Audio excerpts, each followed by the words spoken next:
Good morning, afternoon, evening, ladies and gentlemen. I'm George Moss again here on New Year's Eve at allpointstv.com. And also, as of Saturday of this week, we'll be at WFOV 92.1.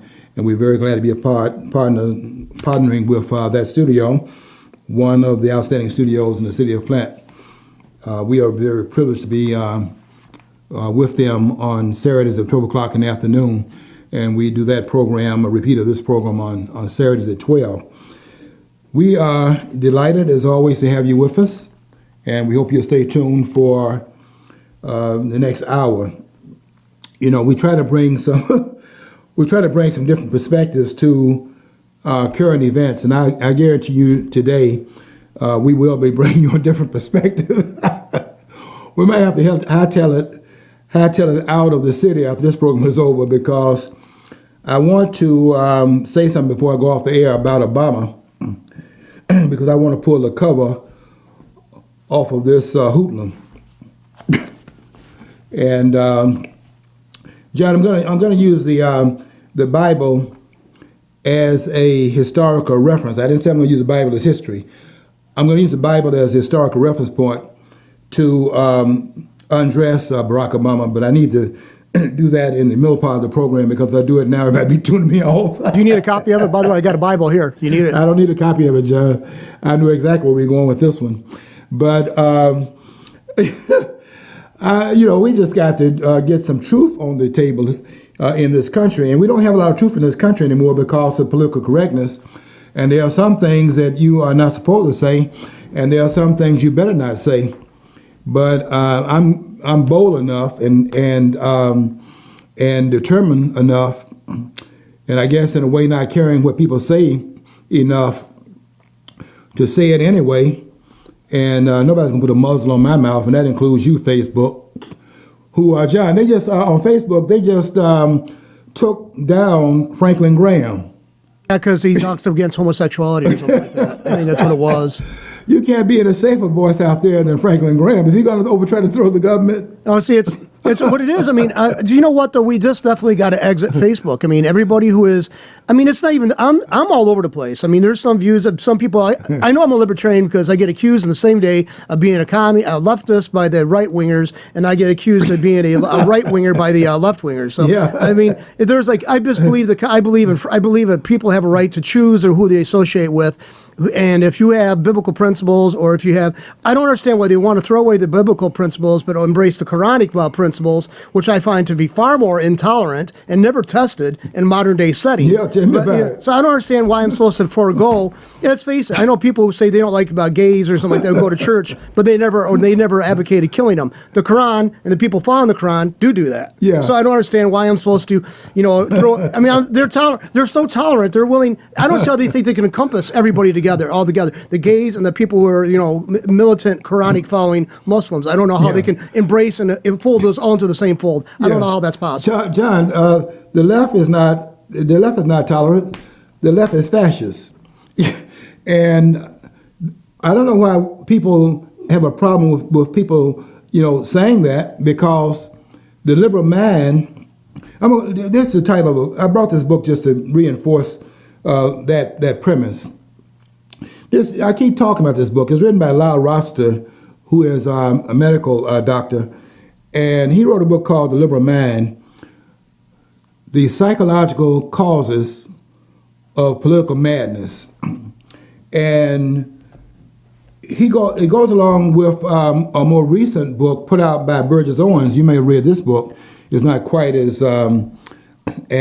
difficult to read as Ross's book. It's more of a populist written book by Burgess Owens called Liberalism, How to Turn Good Men into Whiners, Wieners, and Wimps. And that's everybody on the left. But John, everybody on the left, if they're not wieners and wimps, which they are, then they're whining about something. And so Burgess Owens' book, if you don't want to read the book called The Liberal Mind by Rossiter, The Psychological Causes of Political Madness, because of the difficulty of some of the concepts in the book, you can read the same precept in the book written by Burgess Owens. Owens, the former football player, the man that came off the football field and obviously didn't play football with his helmet off like Gerald Ford did. John, so he came off the football field with his physical endowment intact, and also his mental endowments were still intact. We can't say that for all of them. Did you ever see that meme on Facebook about in the year that the hockey teams actually adopted the use of the athletic cup, and then like 15, 20 years later they started wearing helmets. So the priorities are Too late. Yeah, the priorities are kind of messed up. But I can understand it. But yeah. There's a whole lot of them, and a lot of those football players with the helmets on are showing their disassociation from being mentally incapacitated. They're down there $2.4 million on average salary a year, and they're down there protesting lack of opportunity. Give me a break. Give me that lack of opportunity where I'm making an average, and that's not the top of the scale now. That's like the quarterbacks, and more of the quarterbacks are now black quarterbacks. Couldn't play that position some years in the past, but now look at how you got to have. Look at those quarterbacks going to be in the final game coming up when Alabama plays for the championship, and they're going to be playing against the number 2 team, because number 3 and 4 y'all didn't do it. 3 and 4 you didn't. That wasn't it. So they blew out. Clemson blew out the number 3 team, Notre Dame, beat them 30-3. And Alabama walked all over. I mean, they couldn't stop anybody that first quarter. By the time Alabama, once the other team scored, Alabama had already scored 3 touchdowns. And the first 3 possessions, they went right into the end zone. And one guy was standing there on the 4th touchdown, and the guy had such a steam of speed to go toward the end zone, was not going to be denied, and he just simply ran right through him. I don't know what that guy was doing out there. He might as well have been on the sideline. Just ran right over him. And when so the Heisman Trophy winner never had a chance really to get his team in the game. And by the time they got on track, Alabama had the game already out of commission. But look at those quarterbacks now in the final game, and who's back there? That's opportunity. You can get off your knees on that one, because the quarterback for Alabama, Tua, who is that back there? And look at the other side where you have the quarterback for Clemson. They're not denying anyone. Look in the backfield. Look at those guys who are making those acrobatic catches on the sideline, where they got their toes in bound, the balls are overthrown. They got to come down with a ball that's out of their reach. You got to come down not only with the ball, but stay in bound with one of their feet. Based upon the rules, they got to have one foot in bound, and they're able to do that. So why are they out there? They're out there because if they're not out there, the team that doesn't have them out there is going to lose the game. What got them out there on the football field to the point where they are 70% of the football players in the NFL? What got them out there is their talent. And no matter what the opportunity was, the talent is going to overwhelm anyone to want to keep them off the field, because the other team didn't do it.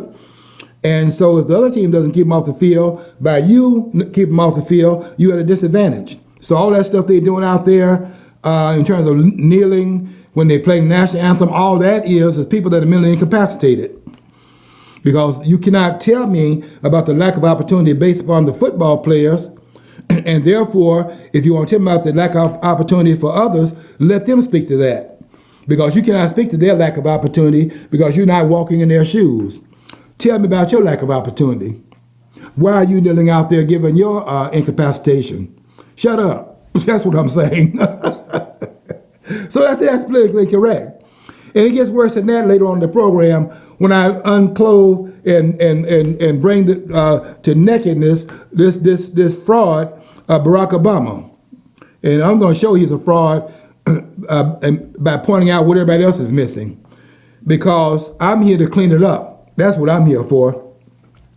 And that's cleaning up behind all of these political pundits, even some of the ones that have it right to some extent, but do not have the full understanding of it as I do. You could believe that.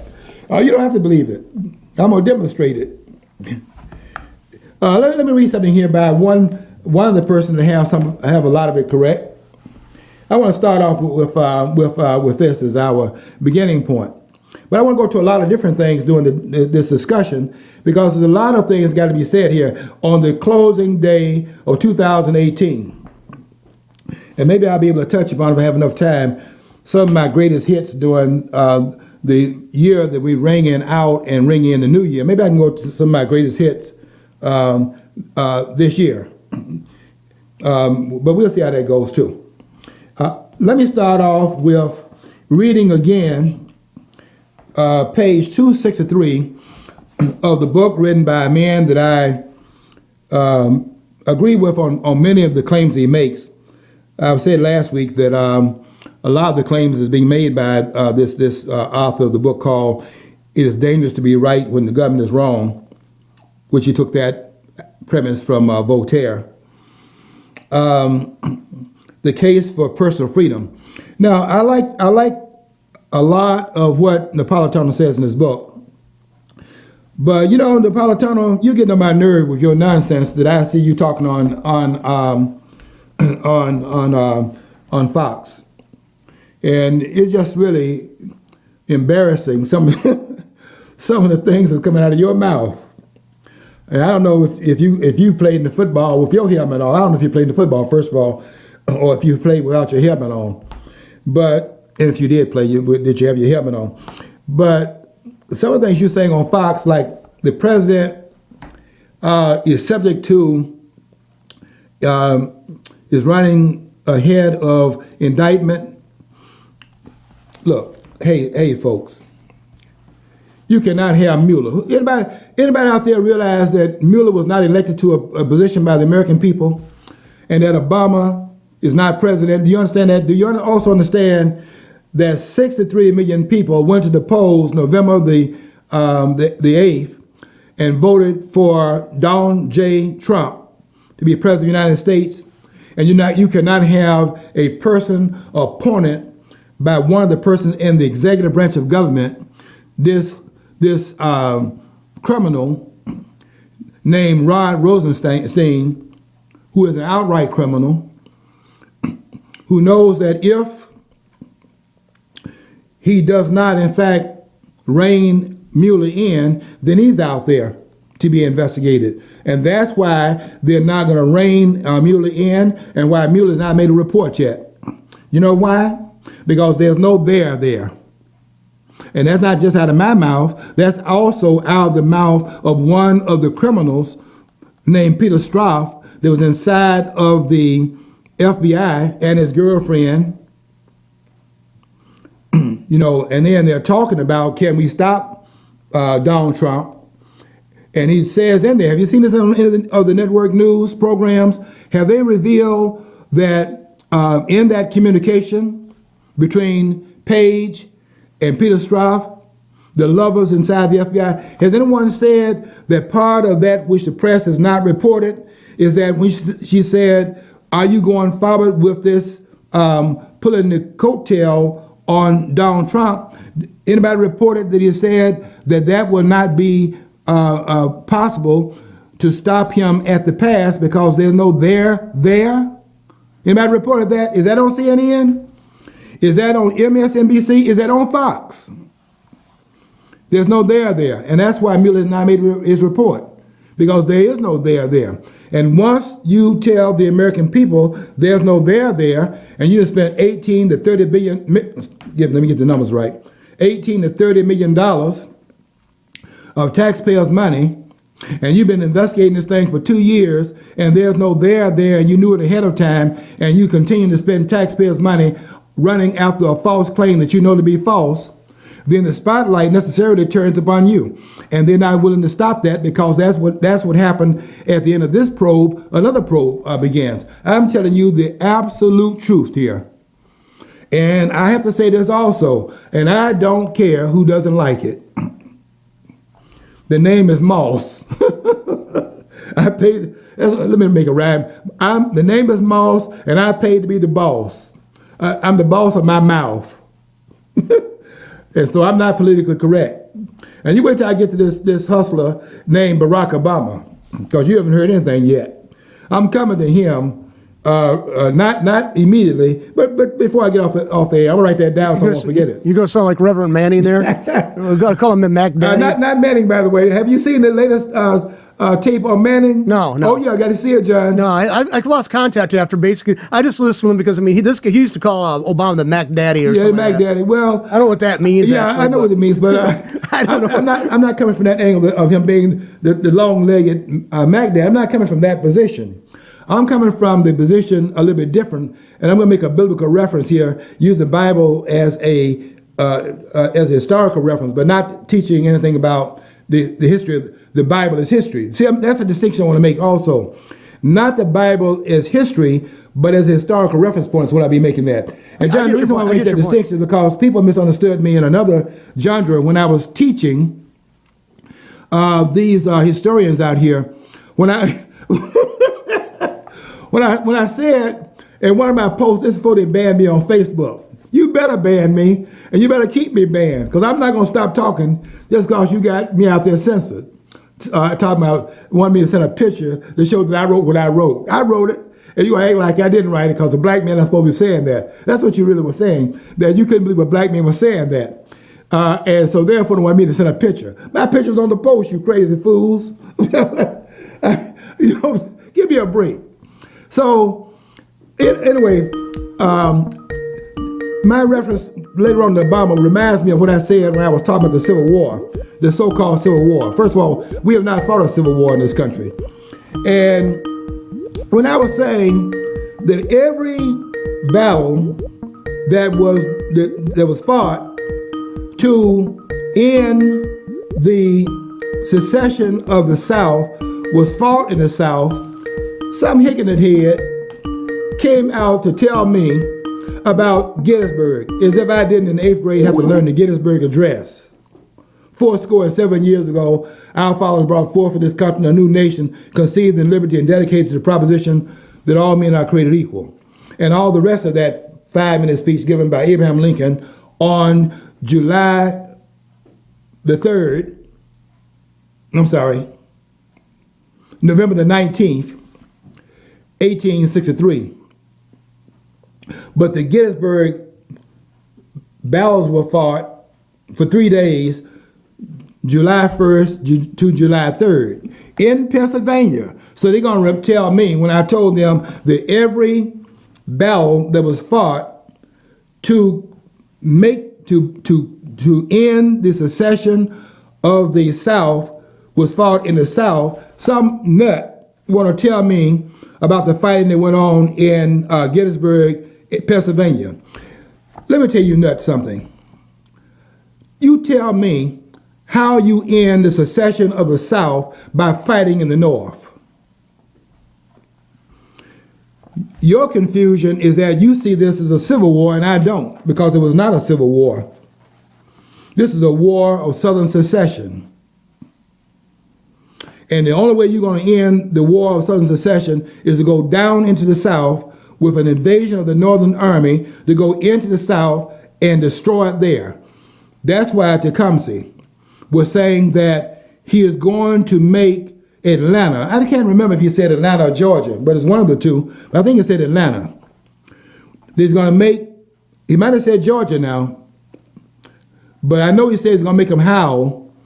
We're going to make Georgia howl, or maybe make Atlanta howl. And what he meant by that is that they're going to go in there as the terrorists that they were, and they're going to destroy everything in their path, because they realized that they cannot get the South to put down its weapons by fighting them on the military battlefield, because they were getting their so-and-so kicked on the battlefield.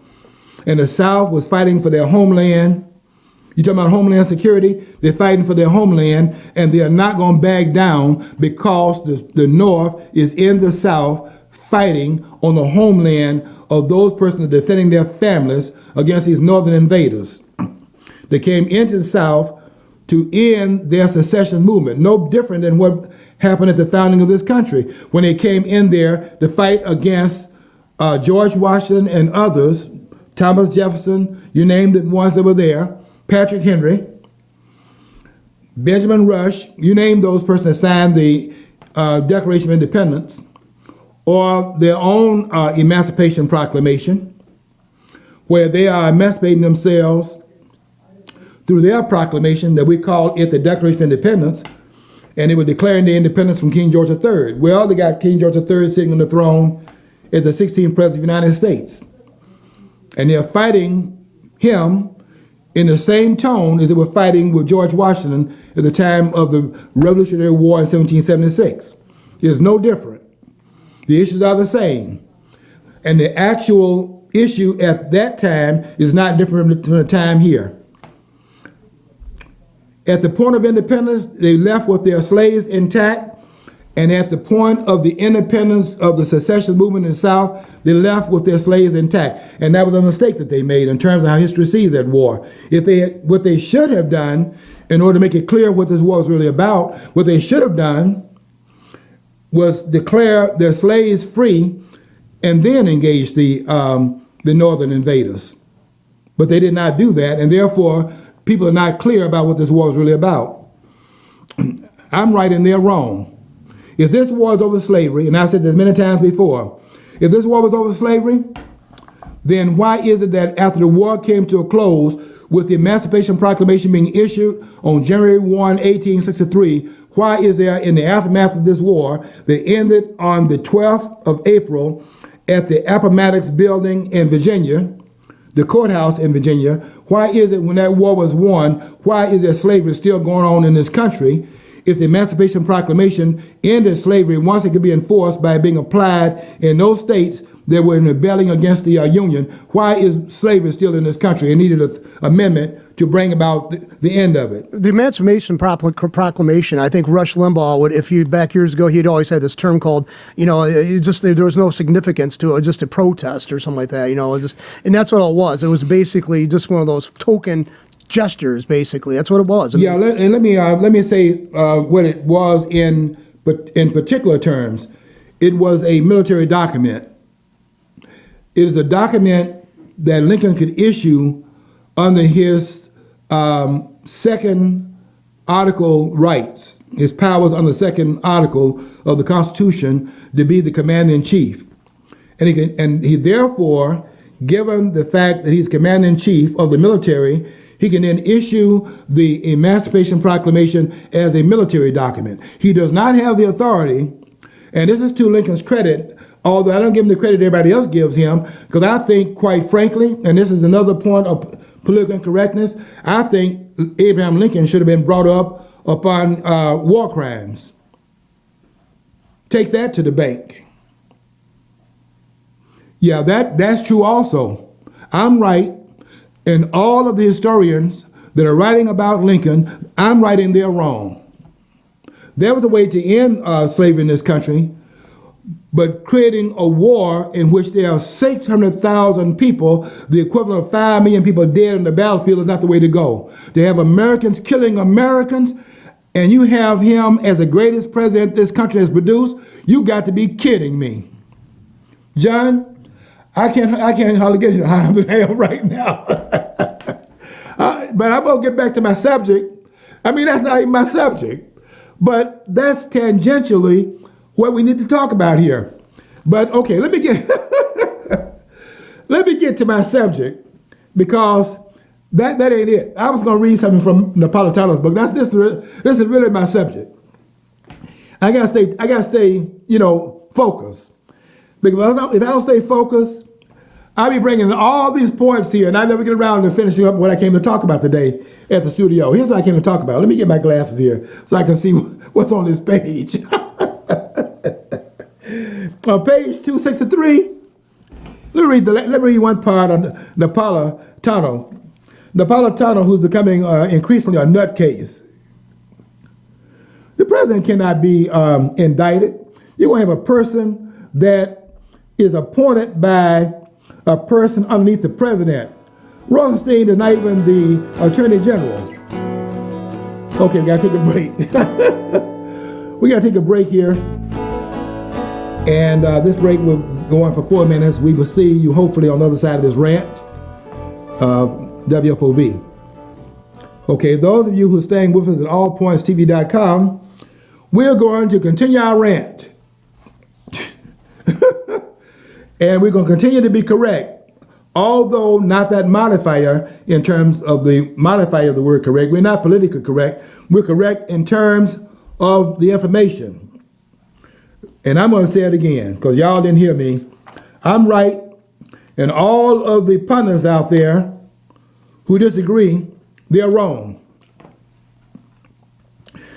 And Napolitano, you're right on what I'm going to read here. I'm going to read the part in which you're right. On page 263, you said this.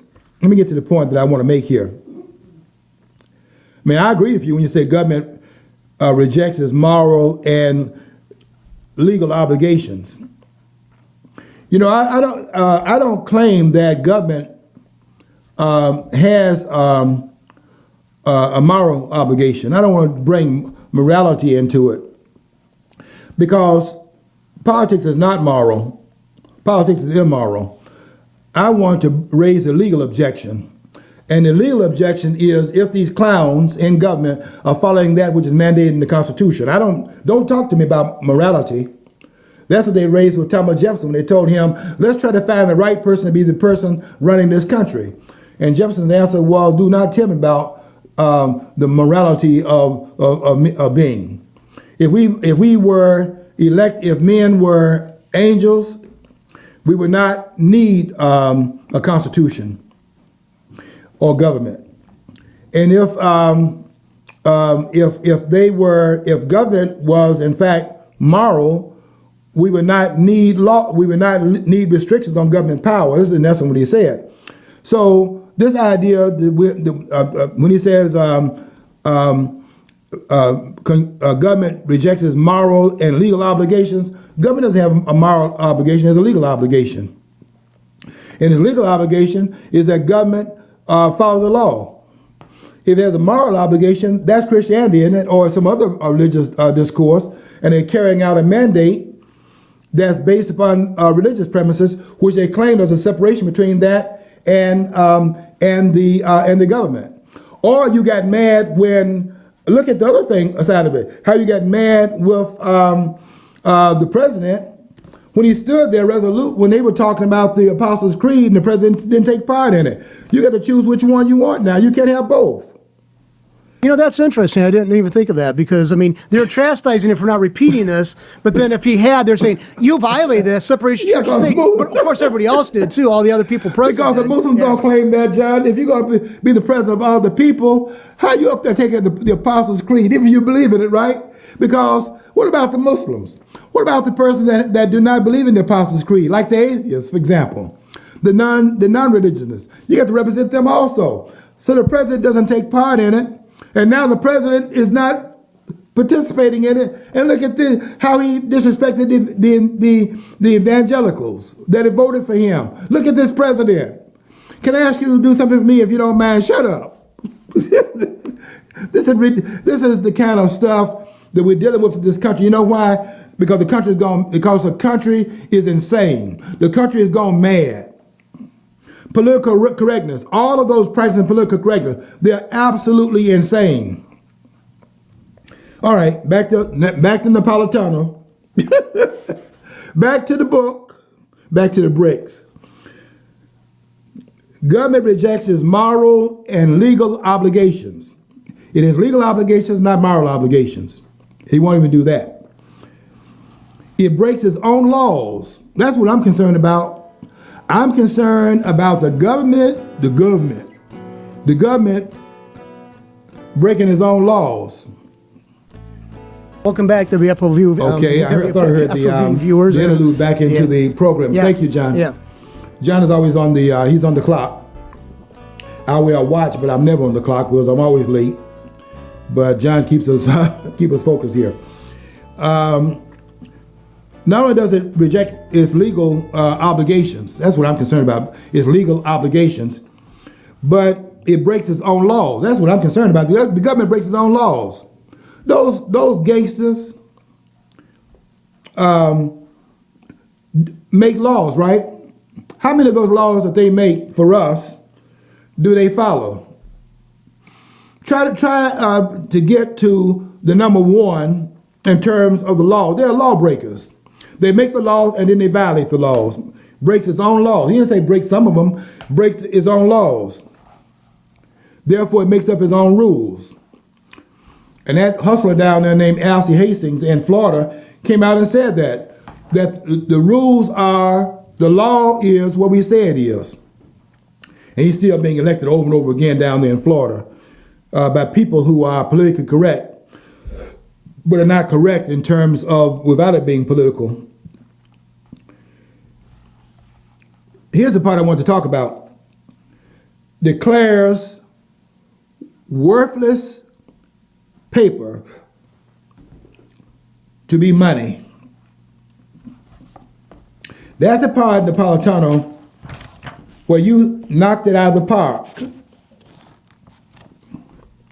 And that's the danger that we're in right now.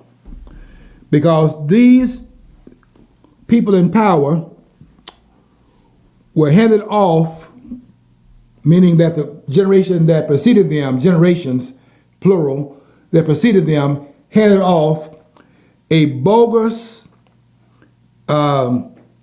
political structure and a bogus economic structure that was not intended by the framers. This is not the government the framers had created for posterity. This is a bogus government in place. And it became bogus. There were attempts to make it a bogus government over time by many people who were invested with power through the political process. That's why I keep saying that America elects its dictators. Not that there are any less dictators than the others, it's just more disguised because they are elected. And they have to appeal every so often for the electorate to put them back in there. For the criminals that they are, they know if they become unmasked, the criminality would be exposed, and therefore they have to continue to mask themselves, but they're no less criminal than they are elsewhere. And when I go on radio, because they don't want me on there too much, but when I go on radio and say what I said, that, and I like these people I'm on with, by the way, I do have a lot of respect for them. Not that guest they had on that last time I was on radio, who was a fathead. I mean, give me I know they listen to this program. Yeah, give me a break, please. At least for 5 minutes on these programs with these people that want to try to teach me something. You know what? I can't get more offended by somebody trying to teach me something, and they're not qualified to tie my shoes. None of them. Let me tell y'all something. Y'all, not you all, y'all. Let me tell y'all something. You don't have anything to teach me. And that goes for all you professors also. You're wasting your time. Man and woman. You don't have anything to teach me. You think you do.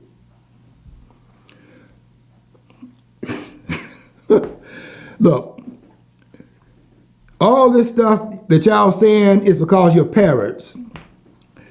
And one parrot says it, then all the choir repeats it. Like, for example, and I'm going to get back to my subject, but like, for example, I was on this program, and this one person was telling me about global warming. That's the conversation I had with my wife last night. My wife I was telling my wife about this nonsense. She listened to this program on climate, some program they had on the, it must have been the History Channel or something. And I was telling my wife to go back to read your novels and all that because, and she likes fiction. I was telling my wife to go back and read her fiction. So, she just could not take my particular word on this madness they have out here, where these people that are insane are talking about mankind by carbon dioxide is bringing about global warming. So, and if the globe continues to warm, you're going to have the ice at the Arctic is going to melt, and it's going to raise the sea level by melting into the sea. So you know, what I did. I didn't say anything else to my wife about it because I had to demonstrate the falsity of the claim. So what I did, I didn't tell her what I was doing. I went to the kitchen, and I went into the ice tray. We got one of those ice dispensers. I went in the ice tray and put 5 cubes of ice into a glass, and then filled the rest of it up with water. And I took it in the bathroom, put it in the bathroom. So when she got up the next morning, she'd see the water, because it would have melted overnight. You know what my wife did? My wife got up. She didn't know why that water was in the bathroom, but she knew that glass out of place. So she went in there in the bathroom this morning and took the glass, not knowing why it was in there, but knowing it was out of place being in the bathroom, and went and poured the water out. So I asked her, I said, "Did you pour that water out?" She said, "Yes." I said, "The reason why I had that water in there is I was going to demonstrate the point I was trying to make to you yesterday, which is that when ice melts, it does not increase the volume of the water. Just because the ice is in a solid form rather than liquid form, it does not change the molecular makeup of the water. It's still H2. It's still H2O. It still has 2 atoms of hydrogen bonded with 1 atom made up of 16. If you go look at the electron chart, made up of 16. You know, it's 8 and 8. It bonds with 16 protons and electrons in the atom. So it has 1 atom of oxygen and 2 atoms of hydrogen. It does not change the molecular content of the water just because it no longer exists in liquid form. In other words, the ice is a solid form of the liquid. So if you add they don't have no respect for us. So if you change the solid form of the water or the ice at the Arctic, and you change it to the liquid form in the Arctic, it doesn't raise the volume of the water. Al Gore, you crazy fool. Excuse me for using the word fool on radio. Al Gore got I looked at his record, not as the record reported. He got a D in the climatology class he took under this guy. I forget his name right now, but he got a D in the course. And he thought the guy was the guy who first of all wanted to study nuclear bombs, the impact of nuclear energy upon the climate. Once that was over, he then went to, let's look at pollution, what pollution has upon the climate. He never concluded that it has anything to do with the globe warming or cooling. He just raised a conjectural claim. Let's study it. Al Gore runs out of the class, got a D in the man's class, and runs out with the claim that it causes global warming. Here is a non-pollutant gas. Carbon dioxide is a non-pollutant. And they're going to say that is raising the temperature of the earth. And yet we see it demonstrated every day, and sometimes in the course of the same day, where the sun, by its presence, it warms the globe, and by its absence, it cools the globe by being absent. And we saw it just here in Flint. We had the sun out. I went out there to get the mail. I didn't wear a coat. The sun was out. Later on that night, I got my coat on. You know why? Because it got cold in the evening. The sun went down, no sun out there, cold. And they see it demonstrated every day, and they let people convince them of their lying eyes. They're lying. And when you start talking to me on these programs, you listen carefully. When you start talking to me about the 97%, the consensus, first of all, let me tell you this. There is no 97% consensus. I looked at the chart. I'm right again, and they're wrong. There's no 97% consensus. But if you say there's consensus, let me deal with that as an aspect.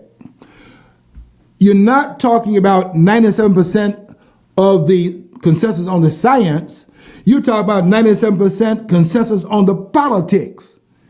Do you crazy, excuse me, don't want to use that word again. Do you understand the difference between a consensus on the politics and a consensus on the science? Do you understand the difference between those two? Did you read about when they had a hacking into the conversation between the scientists about what they were saying in Sussex, England? And they hacked into it where the scientists were talking among themselves out of the earshot of the layman, and they were saying that they knew they were lying. So let's talk about the consensus. Not a consensus on the science, because the scientists were admitting inside of the scientific community that they were lying. So the consensus is not on the science. The consensus is on the politics. Okay, I'm right again, they're wrong. And I want to keep coming back to that, because just because you don't agree does not mean that because there's consensus on the disagreement, that which they disagree about is right on their disagreement, and therefore what they're disagreeing about, that particular premise, is wrong. I'm not wrong, they're wrong. Okay, I want to come back to this thing about the money that Napolitano was raising, because that's where I want to go, at least with part of this. But I want to end on this hustler named Barack Obama. John, make sure that I got at least 5 minutes left for that. I don't want to leave the program without dealing with that. But in terms of this, the money that Napolitano said on page 263, let me read it again because I've been ranting so much away from it. You may have forgot what Napolitano said, so let me remind you of his statement on 263. Wait, I'm in the wrong book. I was going to say you got the wrong book. Yeah, I was going to say, John, I'm going to read from page 263 of Liberal Mind when I want 263 of Napolitano's book. By the way, when you're looking for that, I was going to also say I forwarded you an article from FEE, Foundation for Economic Education, about how the left, the political sphere is now misapplying the psychiatric terminologies for people who disagree with their mandates and stuff like that, like the communists did. If you didn't get on board with communists, you're mentally ill, and they were taking care of you, and they were putting you because you needed to be institutionalized for your own good. Yeah. And the left and the right both do this. Yeah, because the left can't be wrong.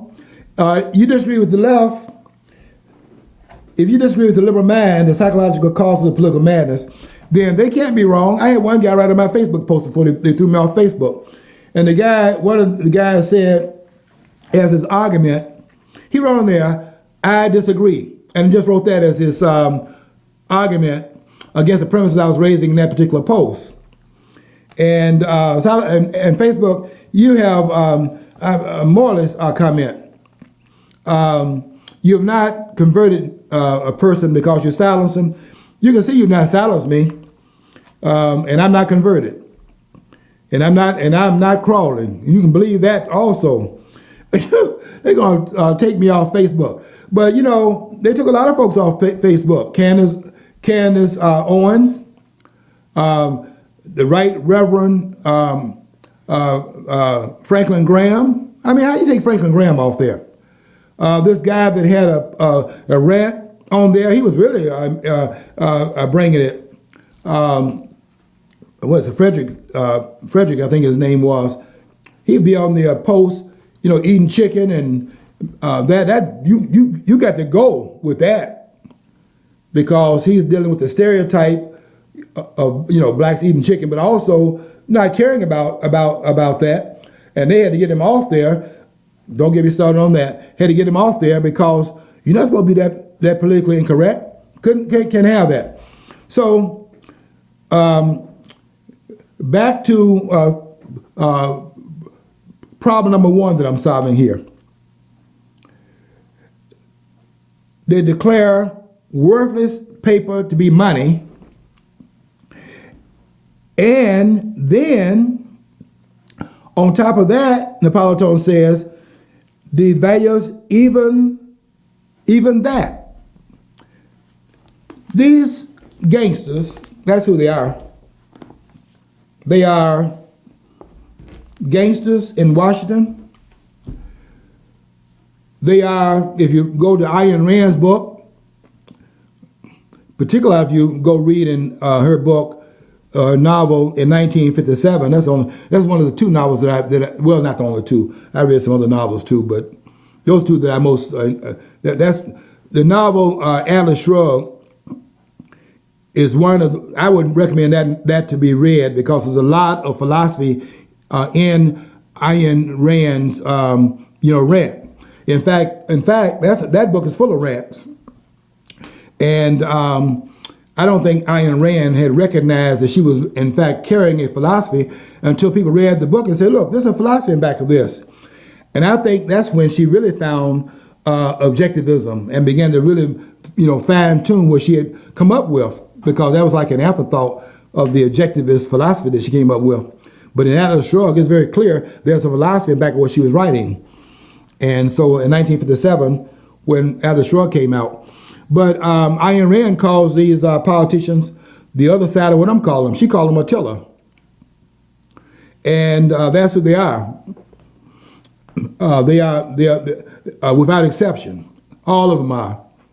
And they can camouflage it all they want. They can disguise it all they want, and they do disguise it. But they have the nerve to do that in terms of how they disguise it. They call themselves Democrats and Republicans. You got to be insulting the intelligence of everybody on the planet. It's just like the Chinese call themselves the People's Republic of China. Okay, let the people decide that Chairman Xi is no longer the chairman, and they're going to rise up and vote him. Let the People's Republic of North Korea decide that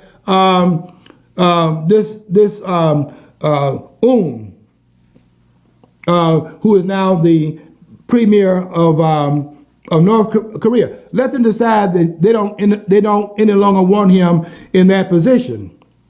And since it's the People's Republic of North Korea, let the people say no, they no longer want him in charge, and then see what happens. And I tell you what's going to happen, because it's already written clearly in history. What's going to happen is they're going to bring out their guns. And you don't have to see the gun necessarily to know that they're there. Just know what George Washington said. Government is not reason, is not rational. Government is force. And when you understand that, whether they show you the force or not, that's who Attila speaks from. And you hear Attila, if you can hear Attila's voice, you hear it when they say things like, for example, you can keep your insurance, you can keep your doctor, blah, blah, blah. That's Attila speaking. Because what Attila is saying is the same thing that they used to say in my classroom. I say, turn around, they say, okay. They didn't know I was speaking in Attila's voice with force. When I say turn around, I wasn't asking them to turn around, I was telling them to turn around. And when they say okay, I said, I don't care if it's okay. If they said all right, I don't care if it's all right. If they went back to okay, I said get out.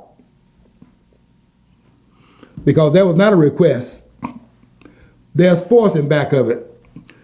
And that's the force that I used. You know what the force was? My voice was backed up by the state of Michigan. And that's what they were writing about in the Flint Journal when they came and played basketball against a school, and they went in the gym and they went back to write articles to the Flint Journal from Flushing, from other schools, Grand Blanc, you name it. They were saying we could not believe it because they went in there, they thought they were in church. That's a fact. Because I wasn't buying that I wasn't in charge. I was in charge through the power of the state. And I understood that because the state is force. Okay, you got 50 minutes right now. I have 50 minutes. 50 minutes, okay. You said you want some time for Yeah, that. I do. I want to tell you this, folks. The government cannot be less than a gangster government. Because the money, first of all, the money, that's what Napolitano was making reference to. I agree with him on this point on page 263. The money, listen to this part here, where he says, they not only disobey the orders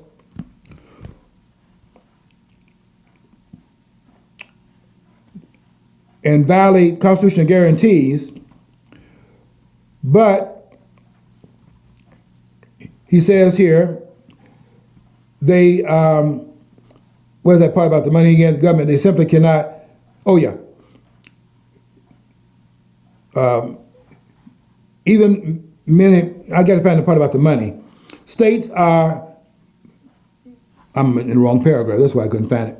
Government rejects its moral and legal obligations. Now, down to the point where he talks about the money, it says that it declares worthless paper to be money. That's how, and then it violates that. It even devalues that. Well, let me say something about Napolitano's point. There is no money. There's only debt. And the government has to continue to create debt. For example, through the student loans, for example. It has to have debt. Once you stop expanding the debt, and I'll go into this a lot more next week when I have more time, because I want to finish up with this hustler named Barack Hussein Obama. But there's no money in the system. There's only debt in the system.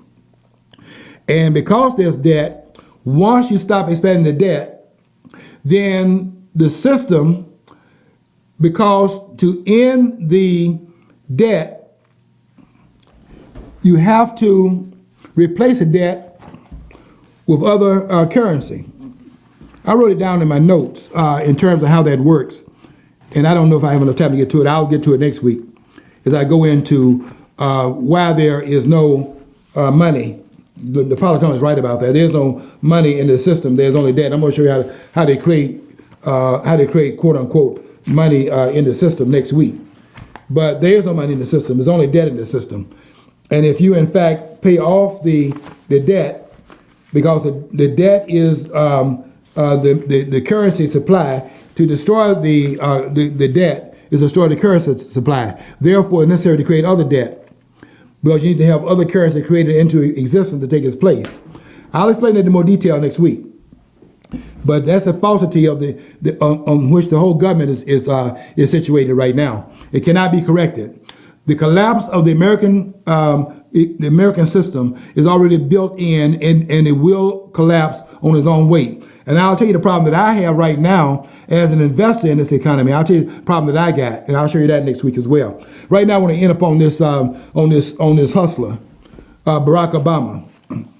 Everyone was wrong in terms of saying that Obama was ineligible to run for president because he was not born in the country. But Barack Obama was born in the country. He was born in Hawaii.